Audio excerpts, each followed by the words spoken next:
Pandian store சீரியலில் அடுத்த வர எபிசோடில் நம்ம கதிருக்கு ஃபோன் பண்ணி முத்துவேல் இருந்துட்டு அங்கே ஏதாவது பிரச்சனையானு சொல்லிட்டு கேட்குறாரு.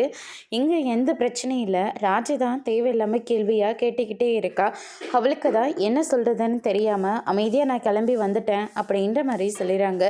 இப்போ நான் வீட்டுக்கு தான் போகிறேன், என்ன சொல்லி சமாளிக்க போகிறேனே தெரியல. நீங்கள் என்ன சொல்லி அந்த வீட்டில் சொல்லி வச்சுருக்கீங்கன்னு எனக்கு தெரியல. எதுவுமே தெரியாமல் நான் எப்படி வாய் வார்த்தை விட முடியும் அப்படின்னு சொல்லிட்டு கதிர் சொல்லிக்கிட்டு இருக்காங்க. எனக்கு வயிற்றுல கட்டின்னு தான் சொல்லியிருக்கேன் அப்படின்ற மாதிரி முத்துவேலு சொல்லிடுறாங்க. அதே விஷயத்த கதிர் வீட்டில் வராரு. ராஜா இருந்துட்டு திரும்ப திரும்ப கேட்குறேன்னு கோவப்படாத கதிர், ஆனால் எனக்கு என் அப்பாவுக்கு முழுசாக என்னாச்சுன்னு தெரியாமல் என்னால் நிம்மதியாகவே இருக்க முடியல.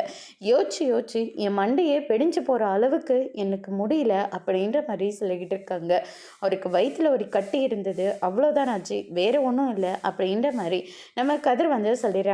அதுக்கடுத்து தான் பார்த்தீங்கன்னா, ஆமாம் எங்கள் அப்பாவோட ரிப்போர்ட்டெல்லாம் எங்கே இருக்குது, அவர்கிட்ட இருக்கா இல்லை உங்ககிட்ட இருக்கா அப்படின்னு சொல்லிட்டு கேட்கவும், இப்போ எதுக்கு ரிப்போர்ட்டை கேட்டுட்ருக்க அப்படின்னு சொல்லிட்டு கதிர் கேட்டுக்கிட்டு இருக்காரு. அது ஒன்றும் இல்லை, என்ன விஷயம்னு தெரிஞ்சால் நம்மளும் கொஞ்சம் ரிலாக்ஸாக இருக்கலாம்.